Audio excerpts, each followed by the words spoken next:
Olá pessoal, vamos para a nossa oficina de número 7 da disciplina de Sistemas Operacionais, onde nós começaremos aí o capítulo que trata sobre o gerenciamento ou gerência de processos, né?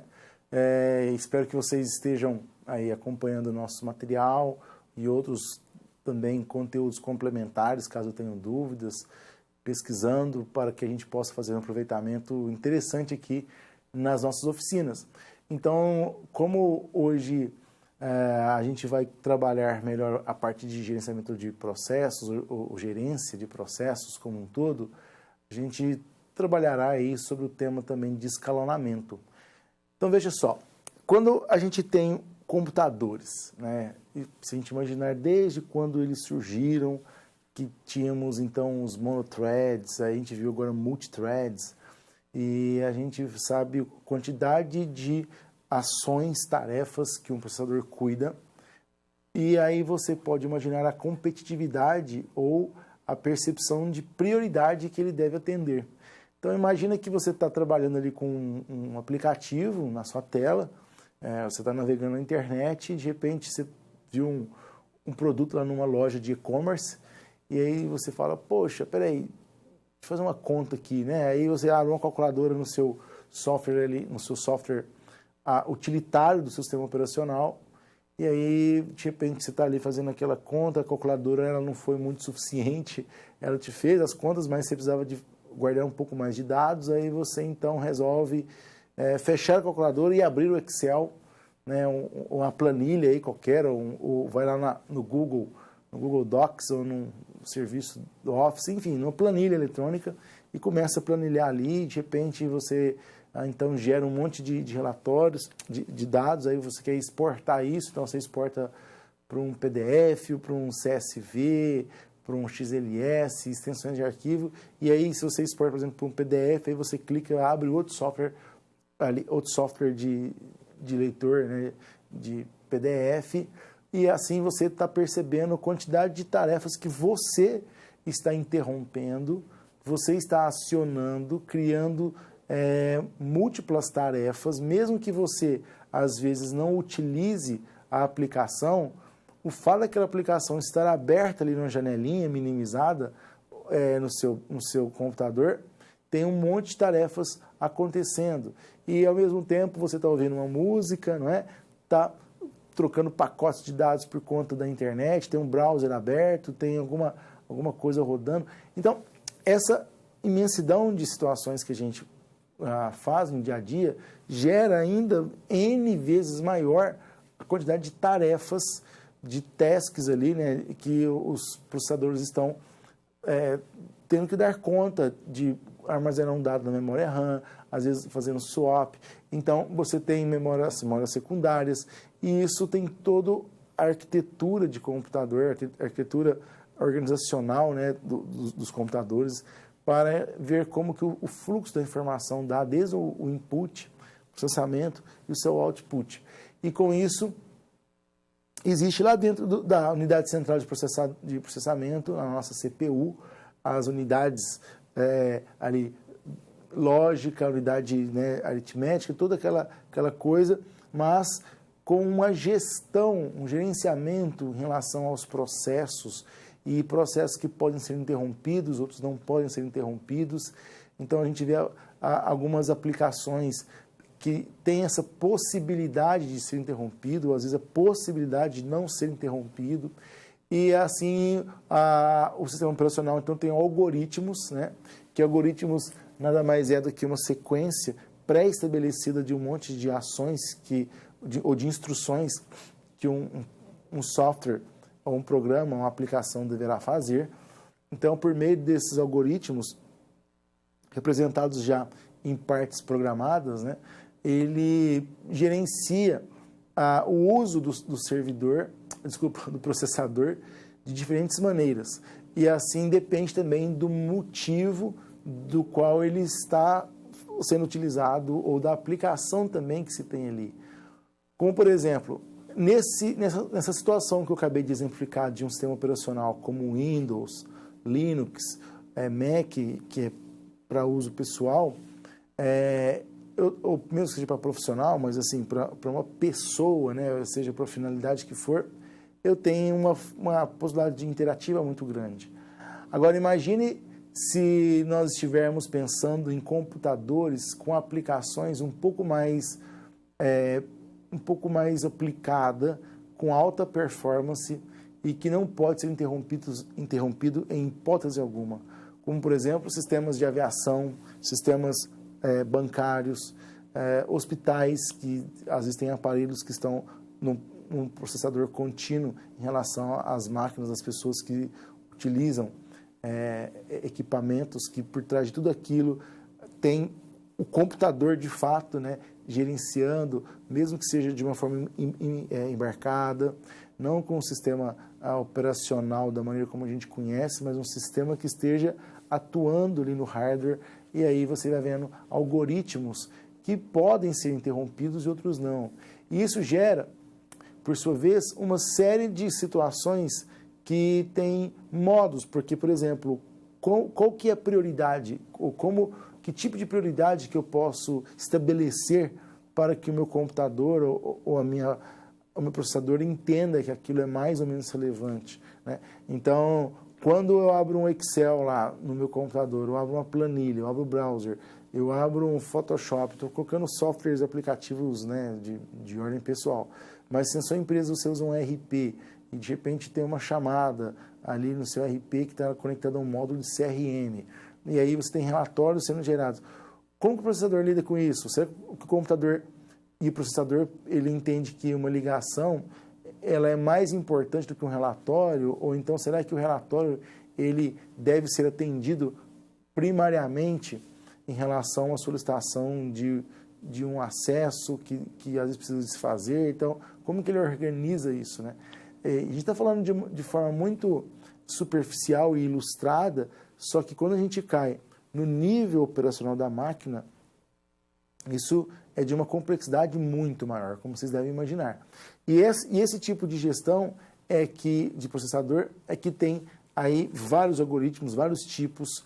Então, será que ele atende o que chega primeiro, ele atende, ou ele vai recebendo, vê uma fila, analisa, guarda, ou ele estabelece um tempo para cada, e aí ele fica, por exemplo, 2 segundos numa, 2 segundos em outra, vai para o fim da fila, tem fila, não tem fila, como que é? Então, vocês já devem ter estudado, vocês já estão vendo que sabemos que temos filas, sabemos que temos prioridades, temos várias maneiras aí que, dependendo do algoritmo, que trata essa solicitação a ele para que ele consiga servir, e essa relação aqui tem aí de escalonamento.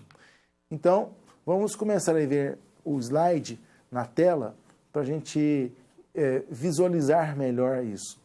Então, aí na introdução à gerência do processador, a gente tem um esquema clássico, né, que é muito comum de se encontrar. Temos ali já os estados, né, então temos o estado de pronto, indo lá para o estado de execução, e quando está em execução ele pode também ter o estado de espera. Veja, quando a gente tem uma série de processos ali colocados no estado de pronto, para que aquilo seja levado ao estado de execução, nós temos então um escalonamento. Eu posso escalonar, né?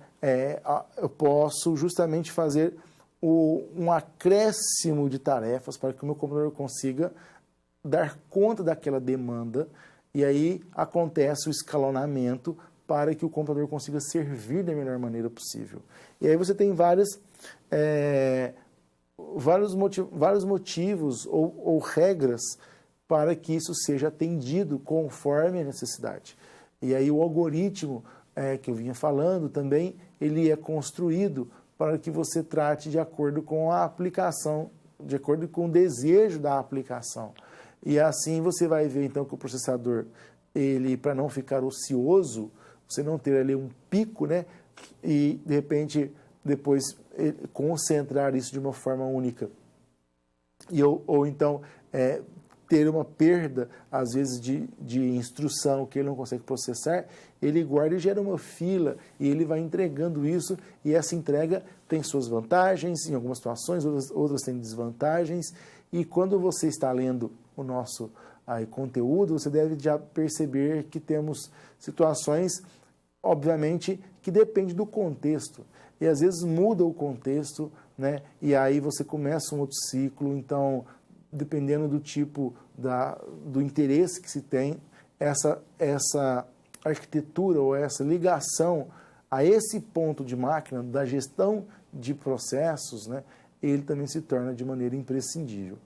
Então, vamos ver aqui mais um slide, que é para a gente lembrar ali um pouco do ciclo, né, que acontece dentro do processador. Então, você tem um novo processo, ele entra no estado de pronto. O que está pronto no estado de pronto, ele vai para o estado de execução, e fica naquele ciclo ali. A execução ele pode colocar em pronto de novo, ou às vezes ele manda para a espera até fica pronto. E isso, aquilo que é colocado ali no estado de pronto, é o que é uma seleção feita pelo escalonador, e com isso, quando termina, né, quando termina a execução, isso vai para o estado de terminado. E essas situações dos estados do que o processador ele encontra é importante no entendimento realmente do escalonamento. Aí, só para ilustrar, nós temos a duração do quantum em trocas de contexto. Então, por exemplo, olha, de repente ali eu tenho um quantum de 12 ali, um tempo de processo de 10 na primeira imagem, na primeira barra, e não mudou nenhuma vez de contexto. De repente, na segunda imagem do meio aí, a gente já tem um quantum de 6, e esse quantum de 6 ele teve uma mudança de contexto. E em outras situações, eu tenho ali o meu quantum, ele é de 1, né? Então a cada 1 ali há uma mudança de contexto, e com isso, nesse espaço de 10, de 10 ali, nessa escala de 10 eu tenho 9 contextos, né? Mas isso é só para ilustrar um pouco para vocês as diversidades, assim como temos o FIFO, né, que é o first in, first out. A gente tem outras formas de algoritmo, como por exemplo o round robin. Nós temos formas que ele trata por tempo mais curto primeiro, e assim a gente vai vendo que é o shorter time first, né? Então ele trata por aquilo que tem menor tempo de tarefa, ele resolve primeiro, e isso pode gerar um impacto às vezes de uma outra aplicação que para o usuário era mais importante, fica comprometido, não sabe o tempo de fila que ele vai ficar, o first in, first out. Então, a gente passa a entender melhor o conceito daquilo que pode, né, que tem a possibilidade de ser interrompido, e aquilo que não pode ser interrompido. Então, nós temos algoritmos que são preemptivos e os não preemptivos. Então, quando a gente tem os algoritmos que não preemptivos, significa que eles não possuem a possibilidade de troca, né, de interrupção ali por conta da mudança de fila. Então, ele termina o processo, ele não visa, ele é não preemptivo. E, às vezes, outros, eles são preemptivos, ou seja, ele vê a possibilidade, sim, de interromper aquilo para começar um outro. E aí você tem, então, formas circulares, um modelo circular onde cada tarefa pode ficar um tanto tempo de segundo, acabou o tempo dela, ela vai para o final da fila. Você tem formas que você cria uma fila virtual, ele é circular, ainda tem uma parte virtual, e ao invés de ir para o final da fila, ele fica numa outra fila virtual. Tudo isso são resultantes, como vocês devem já ter lido, aí, de algoritmos para tratar especificamente dessa parte de situações que são específicas com a relação com o processador. Aí nesse próximo slide, vocês podem ver, ele está mostrando que aquele desenho que nós vimos ali, ele tem lá o processo 1 com tempo 6, o 2 com 3, o processo 3 com tempo 1, e assim por diante. Então ele vem colocando, né, uma relação que é o tempo de retorno. E aí várias palavrinhas-chave faz parte desse momento, que é, por exemplo, o threshold, que é a quantidade de processos que podem ser trabalhados pelo processador no lote. A gente tem ali o turnaround, que é essa parte. Temos os tempos de resposta, que é o tempo que vai justamente desde da forma que a ação ela é acionada até o início do processador lidar com ela. Então, essas palavrinhas que a gente às vezes encontra em vários outros contextos, agora ela passa a fazer mais sentido quando a gente passa a entender melhor o gerenciamento do servidor. E por fim, aí, só para poder fazer essa visão geral, né, a gente vai depois aprofundar um pouco nas questões, vendo alguns desses conceitos com um pouco mais de profundidade. Mas aqui a gente vê já o escalonamento com várias filas. Ó. Temos uma prioridade mais alta quando são processos do sistema, e ali, no caso, é um exemplo de um que eu retirei, que mostrava uma parte de usuários que eram alunos. Então, quando você está lá na interação do usuário, a prioridade é mais baixa. Então, tinha processos de alunos, processos batch, que são processos em massa, né, vários processos de uma vez, processos de edições interativos e processos interativos e processos pelo sistema. Tudo isso são naturezas, são tipos e que constroem filas diferentes para que o processador consiga dar conta dessa demanda dentro do seu propósito, cumprindo ali com isso os objetivos que foram programados para que ele tenha o tempo de resposta ou a não ociosidade e a entrega necessária. Então vamos começar a fazer algumas questões para a gente começar a ver isso um pouco mais na prática. A gente sabe que algumas das questões ela não traz exatamente, às vezes, o mesmo idêntico conteúdo, né, porque ela não foi retirada necessariamente do nosso material, e sim de concursos, mas dá para a gente fazer alguns links e também perceber aí maneiras aplicadas de como fazer essas questões com conhecimento que a gente pode adquirir. E as questões são sempre um bálsamo, né? Não sei se a palavra bem é essa, mas ela é uma fonte, melhor dizendo. Ela é uma fonte aí de conhecimento que dá para a gente estudar bastante e aprender. Então, ó, na questão, na técnica denominada escalonamento de processos, o sistema operacional mantém parte do espaço de endereçamento de um processo na memória principal e parte em dispositivo de armazenamento secundário, realizando trocas de trechos de código e de dados entre eles, de acordo com a necessidade. Está certo ou está errado? Veja vocês que é natural, eu fiz propositalmente, às vezes tem algumas questões que a gente vai deparar, eu não me lembro se é exatamente nessa oficina, só com essa questão aqui, ou se temos outra, se é na próxima. Tem algumas questões que a gente já viu quando nós estávamos trabalhando, por exemplo, com paralelismo, com aquela coisa lá ligada à concorrência, né? E aí muda o enfoque, porque às vezes as alternativas naquele momento estavam focando aquele assunto, mas tratava de ligações como essa, porque a gente separa tudo isso didaticamente, né, em capítulos, no livro, nas aulas, mas isso está acontecendo tudo junto. Da mesma maneira que estamos estudando hoje escalonamento, isso não está tão desassociado aí da relação que se tem com, por exemplo, a parte de paralelismo, né? São conceitos diferentes, evidentemente, são coisas diferentes, e eles são relacionados, porque estão tudo ali no servidor, aliás, desculpa, no processador, né? Eu mexo muito com muito servidor no dia a dia, e às vezes essa palavra vem mais forte do que o próprio processador. Então, é importante a gente ver que as questões, ela pode às vezes vir com uma nova roupagem de interpretação de conhecimento, porque agora nós vamos angariando mais conceitos. Então tem uma outra questão que a gente, inclusive, de concurso aí, que eu quis repetir, porque mudou o momento, né, que a gente tem da visão do que estamos olhando. Como agora é escalonamento, a gente tem esse olhar mais apurado. Então vamos voltar lá. Ó. E aí, o que vocês acham? Certo ou errado? Ó, na técnica denominada escalonamento de processo, o sistema operacional mantém parte do espaço de endereçamento de um processo na memória principal e parte em dispositivo de armazenamento secundário, realizando trocas de trechos de código e de dados entre eles, de acordo com a necessidade. Será que a técnica de escalonamento ela faz com que tenha trocas de trecho de código de dados entre eles.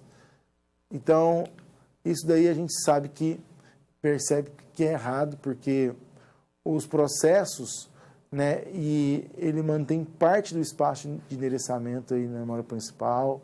Às vezes acontece desse processo para a memória secundária, mas essa troca de trecho de código, na verdade o código, ele é já a instrução do que ele deve se fazer. Então você pode às vezes trocar dados, né? Você não troca de dados entre eles, mas a troca de dados que eu digo o processo ele acaba conduzindo o dado, né, aquilo que está armazenado na memória para o processador para ele trabalhar. Então essa troca de trechos de código ela não procede, tá bem? Por isso que é uma alternativa então errada. Vamos para a próxima. Olha, considerando um sistema operacional que usa escalonamento de tempo compartilhado, ou seja, o escalonamento ele é o time sharing, né? E aí nele você tem N processos simultâneos. Então isso é um tipo de algoritmo que a gente tem, igual temos o FIFO, né? Que é o first in, first out, a primeira entrada e a primeira saída, aí, é o primeiro que entra, o primeiro que faz. A gente tem também o tempo compartilhado. Então, ele tem N processos simultâneos. E vem lá, assinale a alternativa que indica corretamente o número de processos que podem estar executando instruções de uma região crítica comum entre eles. Então, se eu tenho um sistema operacional usando divisão de tempo, né, vamos pensar assim, aliás, compartilhando o tempo, que é o tempo compartilhado, eu tenho N processos simultâneos, tem várias coisas rolando ao mesmo tempo. Qual que é o número de processos que podem estar executando instruções de uma região crítica comum entre eles? Então, é 2 vezes N, são 2 processos, é 2 ali elevado a N, né? Então, seria só N, o número é o N por inteiro, ou seria apenas 1? Dessa forma, você percebe que nós temos um processo, porque a alternativa que indica corretamente o número de processos que podem estar executando a instrução é um processo. Por mais que você tenha N processos fazendo aquilo que é o tempo compartilhado, você está compartilhando no mesmo tempo, a instrução ela é aí de um processo, tá bem? Não podemos confundir a instrução com necessariamente a quantidade de processos. Muito bem, vamos para uma próxima aqui. Em escalonamento de processos implementado a partir de algoritmo não preemptivo, ou seja, não preemptivo, comentei na abertura da nossa oficina, que é aquilo que não tem a possibilidade de ser interrompido. Ele não prevê esse tipo de coisa. Então, numa situação dessa de algoritmo não preemptivo, um processo que esteja sendo executado com intervalo de tempo determinado, ele é suspenso para que outro processo entre em execução. Bom, olha lá, se é um algoritmo não preemptivo, a gente entende que ele não pode ser interrompido. Então, isso aí está certo ou está errado? Veja, ele está errado porque essa questão do preemptivo é o ponto que eu vou pegar aqui agora e nós vamos correr um pouco mais. Então, vamos vir aqui para a gente poder entender melhor essa questão do preemptivo e a relação que isso tem com os diferentes algoritmos. Uma coisa preemptiva, um algoritmo preemptivo, quando você tem um tipo, ele tem a possibilidade de ser, como a gente viu lá, suspenso, interrompido. E outros algoritmos não. E isso é muito importante porque você tem, às vezes, dentro de um sistema operacional, atividades ou formas que não pode ser interrompida de maneira alguma, né? Não só por criticidade da aplicação, mas pela própria forma como o computador entende e trabalha aquilo. E tem outras que, por regra mesmo de negócio, a regra de usuário, é importante que se tenha a possibilidade de ser suspenso. Porque senão o usuário ele não sabe quanto tempo vai levar, mas não é só o usuário não é só o usuário, né? Não é o carinha que está ali clicando, é a própria aplicação. Se você pensar como cliente, o cliente não sabe quanto tempo aquilo leva, e cliente, no caso, estou dizendo cliente da máquina, se for uma relação cliente-servidor. E essas situações todas, elas têm uma relação de cadeia, né, e de consequência muito interligada. E essa parte que a gente, então, traz sobre os tipos que são preemptivos e não preemptivos, eles servem para a gente estudar, não apenas para a gente saber classificá-los, identificá-los, mas sim para visualizarmos a aplicação que isso tem ali na parte operacional mesmo dos sistemas, de uma maneira que faça sentido e não preocupado só em como que vai resolver aquilo que ele foi determinado a fazer, como os processadores. Então, como esse nosso tema de sistemas operacionais, ele faz uma interface sempre de homem-máquina, porque nós estamos discutindo justamente os sistemas que operam os sistemas. E esses sistemas, muitas vezes, ali ligado a hardware, as decisões que são tomadas, elas, além de serem extremamente rápidas, são nanosegundos, são milissegundos, melhor dizendo, e aí você percebe que o homem, ele não tem a relação direta de intervenção enquanto o processo está acontecendo, mas ele tem possibilidade de interromper uma cadeia de processos que está sendo formada. E essas diferenças, às vezes, ela pode funcionar num sistema operacional de uma maneira contínua também, onde a pessoa ela tenha condições de interromper, ou seja, fazer uma coisa preemptiva, acionando, mas a aplicação, por natureza que é construída, também faz isso não mediante apenas ao desejo do operador ou do homem que está ali trabalhando. Resumindo, significa que a própria máquina ela precisa de ter a possibilidade de fazer esse tipo de interrupção, esse tipo de suspensão, para que às vezes sirva outras coisas que também são críticas, ou que ele faça um trabalho ali meio que direito igual para todos. Imagine se você, numa circunstância aí de aplicação, que eu falei mais cedo, você tinha planilha do Google, Excel, calculadora, os seus arquivos ali, o navegador. Imagina se o computador ele pudesse selecionar aquilo que ele quer servir para você, né? Então, pessoal, se a gente abrir a calculadora vai funcionar bem em prioridade. Se eu clicar para navegar na internet, ela tem que esperar terminar de usar o Excel, né? Então, como esses processos estão todos abertos, eles são de ordem são de ordem preemptivas, mas tem funções dentro dela para que aquilo tenha uma ligação com o todo, que não está só e apenas ligado à nossa capacidade de intervenção.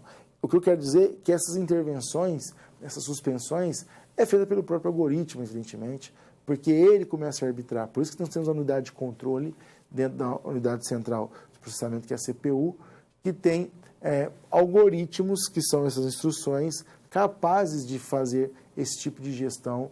E aí, com todo esse conjunto de tarefas e de lugares para alocar, para poder entregar, para priorizar, igualzinho na vida prática e na vida real, o computador também tem a gerência de processos, já que um computador ele lida com processos, né? O computador ele lida o tempo todo com uma entrada de dados para que ele processe aquilo, e tanto que o seu processo ele acaba gerando aí o resultado, a saída final.